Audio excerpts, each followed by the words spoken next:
Amrish Mishra ji, welcome है आपका। Media star world को आपने वक्त दिया, उसके लिए बहुत बहुत शुक्रिया।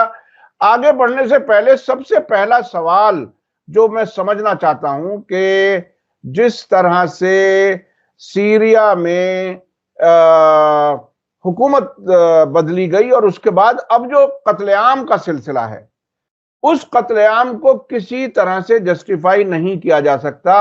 आखिर ये कौन से प्लान का हिस्सा है कि सामने लोग खड़े हैं और उनको गोलियां बरसा दी जाती हैं और उन्हें खत्म कर दिया जाता है? ऐसी वीडियो जिसमें छोटे छोटे 3 बच्चे जो 4 साल, 5 साल, 6 साल, 7 साल, उसको कत्ल करने वाला कहता है तुम में से बताओ पहले तुम में से किसे कत्ल करूं। इस तरह की वीडियो देख करके इंसान लरस जाए, वो सब कुछ हमारे सामने आ रहा है। क्या कुछ है इससे आगे, क्या कुछ होने वाला है, क्या मकसद है इस सब का?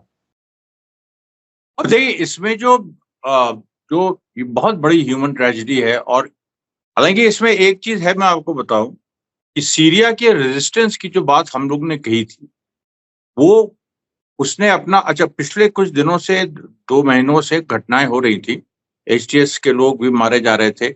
लेकिन इस घटना में जब एक अचानक जो आज से करीब 1 हफ्ता पहले एक घटना घटी जिसमें एचटीएस का और जो सीरियन रेजिस्टेंस के एक लीडर का भी नाम आया, अल गनी करके, उनकी फोटो भी आई, और उन्होंने सीरियन लिबरेशन आर्मी करके बना, military council for the liberation of Syria, जिसके कोस्टल रेजिमेंट्स हैं, जिसके माउंटेन ब्रिगेड हैं। शुरू में उन लोगों ने जबले वगैरह पे कुछ समय तक के लिए कब्जा भी किया था। देखिए, मैं इसको कादमी साहब दूसरी तरह से देखता हूँ। एक तो जो पहलू है ही कि अमेरिका इजराइल के इशारे पे जुलानी चल रहा है और वहां पर वो एथनिक स्ट्राइफ क्रिएट करना चाहता है। एक तो ये पहलू हो गया, और एथनिक स्ट्राइफ कई तरह से क्रिएट करना चाहता है कि जो वो नई सरकार बना रहा है, जो उसका स्ट्रक्चर बना रहा है, उसमें इनबिल्ट हो स्ट्राइफ, जो कि अभी दिखाई पड़ रहा है कि एसडीएफ से कुर्दों से उसका समझौता हुआ है कि वो अपनी ऑटोनॉमी रख सकते हैं। फिर ये जो सीरियन नेशनल आर्मी है, जो टर्की वाली, इससे भी बातचीत चल रही है। कुछ और जो रेबल फैक्शंस हैं उनसे भी बात चल रही है। लेकिन वहां पर कुछ एरियाज ऐसे हैं जो अभी भी आइसिस के कब्जे में है, छोटे एरियाज हैं। एक तो आइसिस 10,000 वहां पर प्रिजन सेल्स में है एसडीएफ इलाकों में, उधर ये रजोवा वगैरह की तरफ, वो एक अलग है, वो अलग है। उसके अलावा कहीं 400, 500, 1,000, 2,000 ऐसे 2-3 छोटी छोटी, बहुत छोटी जगह हैं, जैसे 4 गांव या ऐसे, जहां, और वो भी यूएस बेस के पास, जो यूएस बेस है अल्तन्फ का, नहीं सॉरी, अल्तन्फ है वो कौन सा है जो एकदम उधर लगा हुआ है, ये ईस्टर्न साइड में। तो वो वहां उसके पास कुछ इलाके हैं जहां 100-150 आईसिस के फाइटर्स भी हैं। लोग कहते हैं वो गांव खाली हैं, लेकिन वहां पर लोग हैं, मतलब वो गिरफ्तार नहीं है। वो क्यों उनको छोड़ा हुआ है, कैसे हुआ है, वो एक अलग सवाल। तो देखिए, बात असल में ये है कि एक दो विजन सीरिया के हैं जो सीधे टकरा रहे हैं। एक विजन है वेस्ट का और इजराइल का, यूरोप, अमेरिका, इजराइल का। वो विजन ये है कि सीरिया को 2 तरह से अगर फिजिकली डिवाइड ना भी कर पाओ, क्योंकि लोग कहते हैं कि फिजिकल डिवीजन, अब फिजिकल डिवीजन मान लीजिए, देखिए आजकल इतना सोफिस्टिकेटेड ऑपरेशंस हो गए हैं, ये जो ग्लोबल फोर्सेस हैं, जो इंपीरियलिस्ट फोर्सेस हैं, इनके ऑपरेशन सोफिस्टिकेटेड हो गए हैं। तो ये उस तरह से डिवाइड ना करके, वीक करके और अपने पर डिपेंडेंट बनाए। देखिए लेबनान में क्या गेम चल रहा है, उससे सीखना होगा। लेबनान में ये गेम चल रहा है अभी, बड़ा ही इंटरेस्टिंग गेम चल रहा है नर्व्स का। और वो नर्व्स का गेम ये है कि लेबनी सरकार को किसी तरह इस पोजीशन पे ले आओ कि वो हिजबुल्लाह के अगेंस्ट कुछ बोल दे या कुछ कर दे या कुछ हो जाए। ईरान का वही ईरान की जो पूरी कोशिश है वो ये है, अच्छा ये मतलब वेस्ट और इजराइल और अमेरिका की कोशिश है कि लेबनान को एक ऐसी स्थिति में ले आओ कि वो हिजबुल्लाह के खिलाफ हो जाए और लेबनान हमेशा हम पे डिपेंडेंट रहे।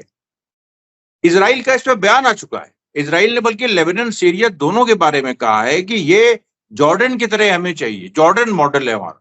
एग्जैक्टली उन्होंने कहा जॉर्डन मॉडल है, हमें जॉर्डन की तरह लेबनान, सीरिया चाहिए। और उसने एक बड़ा एग्जाम्पल दिया, जिस इजरायली लीडर ने कहा, उसने कहा हम 3 बजे फोन करते हैं जॉर्डन के राजा को, वो उठ के जो हम चाहते हैं वो करता है। 3 बजे रात को फोन करते, वो उठ के जो चाहे करता है। इस तरह का हमको चाहिए लेबनान और सीरिया। एग्जैक्टली उसने यही कहा है।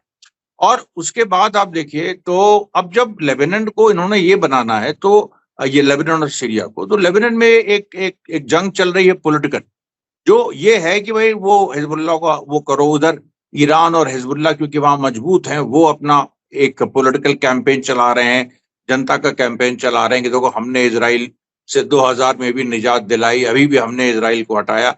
तो वो एक जो पूरी एक लड़ाई है, जो पॉलिटिकल लड़ाई चल रही है, हिजबुल्लाह चाह रहा है कि वो एक्सेप्टेड ना हो, बल्कि पॉलिटिकली क्योंकि वो डोमिनेंट फोर्स है तो उसको वहां के जो बाकी सुन्नी और क्रिश्चियन है वो माने, और उस चीज को सुन्नी क्रिश्चियन एक हिस्सा मान भी रहा है। अभी जोसेफ आउन जो प्रेसिडेंट ने हैं, उन्होंने कई बार इस बात को कहा कि इजराइल हमारा एनिमी है, इजराइल हमारा एनिमी है। उन्होंने वो मतलब जुलानी की तरह नहीं बोलते हैं कि इजराइल को एनिमी या दोस्त, कुछ नहीं, वो तो कुछ कहते ही नहीं। वो तो बस एक दोस्त ने स्टेटमेंट दिए हैं कि इजराइल जो सोच रहा है वैसा नहीं होगा ये, बट वो ये नहीं कहता है दुश्मन। जोसेफ आउन ने तो दुश्मन का मतलब दुश्मन बकायदा इस्तेमाल किया, फिर भी उनके जो एक्शंस हैं वो दिखाते हैं कि वहां पर एक जंग, एक जद्दोजहद जारी है और वेस्ट का भी एक डिस्प्रोपोर्शनेट इन्फ्लुएंस है, हालांकि ईरान उसको काउंटर कर रहा है। सीरिया में देखिए क्या है कि मुझे जो खबर है कि अलावाइट्स जो थे वो एक लंबे समय से ईरान से लेबनान हथियार पहुंचाने का भी जरिया थे, और असद रिजीम जब तक, मतलब असद रिजीम तक ये सीमित नहीं था कि सरकार करे। अलावाइट्स जो हैं और अलावाइट्स के जो बयानात आए हैं, एक तो बहुत ही मार्मिक बयान और पॉलिटिकल भी है। उन्होंने कहा कि सीरिया की इंडिपेंडेंस, सीरिया की सॉवरेनिटी के लिए, सीरिया के इंडिपेंडेंस के लिए, सीरिया की भूमि के लिए हम लोग जो अलावाइट्स जिन्होंने 50 साल अरब नेशनलिज्म का झंडा ढोया, हम वो अलावाइट्स जिन्होंने सोशलिस्ट बाथ पार्टी का झंडा ढोया, हमने सैक्रिफाइस कर दिया अपने 10,000 लोग सीरिया के लिए। ये उनका सोचिए एक बड़ा मुझे पॉलिटिकली वो हिट किया। मतलब कि देखिए वहां पर जो पूरी एक सिचुएशन है वो सीरियन अच्छा, अब ये भी है इसमें कि जो जुलानी ने किया है कि इस तरह के एकदम सुन्नी टाइप के वो जो लोग होते हैं जो ऐसे यहाँ से मुझसे कटवा के ऐसे दाढ़ी रखते हैं, वो तलवार लेके सीरिया के डिफेंस मिनिस्टर के सामने खड़े हैं, वही बोल रहे हैं कि नुसारिया और अलावाइट्स का हमने मर्डर किया है। कई इस तरह के वीडियो, वो तो डिफेंस मिनिस्टर के साथ भी एक वीडियो आ गया है, वैसे भी कई वीडियोज आए हैं जिसमें वो नुसारिया और अलावाइट्स को मार रहे हैं। नुसारिया मेरे ख्याल से शिया को, नुसैरी कहते हैं उनको जी, वो शियास को कह रहे, तो वो सीधे सीधे सेक्टेरियन, तो उनका ये था। लेकिन अलावाइट्स इस समय उन्होंने संयम ही नहीं रखा, बल्कि जो उनका रेजिस्टेंस है उसने भी जब देखा कि सिचुएशन ऐसी बन रही है जहां हमको भी बड़ा कत्लेआम करना पड़ेगा और उसमें सुन्नी सिविलियंस भी मारे जा सकते हैं। ऑब्वियसली भाई, जब आप जैसे जबले में एक समय तक 2 दिन तक रेजिस्टेंस का कब्जा हो गया था, लेकिन वहां पर इन लोगों ने क्या किया, एचटीएस ने, कि सीरिया के एक बहुत बड़े हिस्से को, जनता को वहां भेजना शुरू कर दिया, पब्लिक को, सुन्नी पब्लिक को। अब वहां जब ये स्थिति आ गई और उसके बाद अब उसके फाइटर्स भी थे, अब आप गोली चलाओगे, ये चलाओगे तो सीरिया के सुन्नियों का भी कत्लेआम होगा, वही जैसी स्थिति होगी जैसे इन लोगों ने की। तो उसमें वो सीरियन रेजिस्टेंस, वो ऐसा नहीं कि वो मिलिटरीली हारा, वो इस पॉलिटिकल सिचुएशन को देखते हुए, और ये एक बहुत ही मतलब जिसे हम कहेंगे फैसिस्टिक टाइप, लेकिन पॉलिटिकली एक तरह से उन्होंने एंटिसिपेट किया और इस तरह का एक शैतानी मूव किया जिसमें उन्होंने जाके ये पूरा खेल किया। सिविलियंस, अच्छा सिविलियन सुन्नी ना मारे जाएं, इसकी भी बहुत बड़ी वजह है कि अलावाइट जो फाइटर्स हैं जिन्होंने कुछ जगह ले भी ली थी और आज अभी भी लिए हुए हैं, ऐसा नहीं है। वो कौन सा, मैं माउंटेन का नाम भूल रहा हूँ, एक यूनिस माउंटेन वगैरह जो है वहां पर वो लोग अभी भी काबिज हैं। सीरियन और अल गनी, उनका बयान आया है, रशा के हिमेम बेस में जो अलावाइट्स गए हैं उनको बार बार अल गनी की ही अपील आ रही है कि उसको अभी तुम लोग खाली मत करना, किसी भी हालत में, कोई जितना भी कहे, रशियंस भी कहें तब भी खाली मत करना, हम लोग पूरी बातचीत में हैं। और उसमें वहां करीब शायद 4 से 5 हजार लोग हैं, कुछ कहते हैं 10,000 लोग हैं। मैंने तो टेंट्स देखे हैं, जो रशियन बेस में टेंट्स बहुत सारे लगे हुए हैं, और रशियन बेस से जो निकल रहा है वो मार दिया जा रहा है। 21 से लेके 22 डॉक्टर्स मारे गए, बताइए। मतलब उसमें महिला डॉक्टर्स थी, बिल्कुल जो इंडिया की तरह, मतलब वेल एजुकेटेड, कोई मतलब जैसे बड़ा सेकुलर कल्चर एलावाइट्स में है, और एकदम मतलब कोई उस तरह का सर भी नहीं ढका है, मतलब एकदम नॉर्मल जैसे एशियन जो विमेन होती हैं जो कामकाजी, उनको मारा है। तो वो देखिए, वो जो बहुत ज्यादा एक मतलब महिलाओं को मारना, बच्चों को मारना, ये देखिए इजराइल को भारी पड़ गया।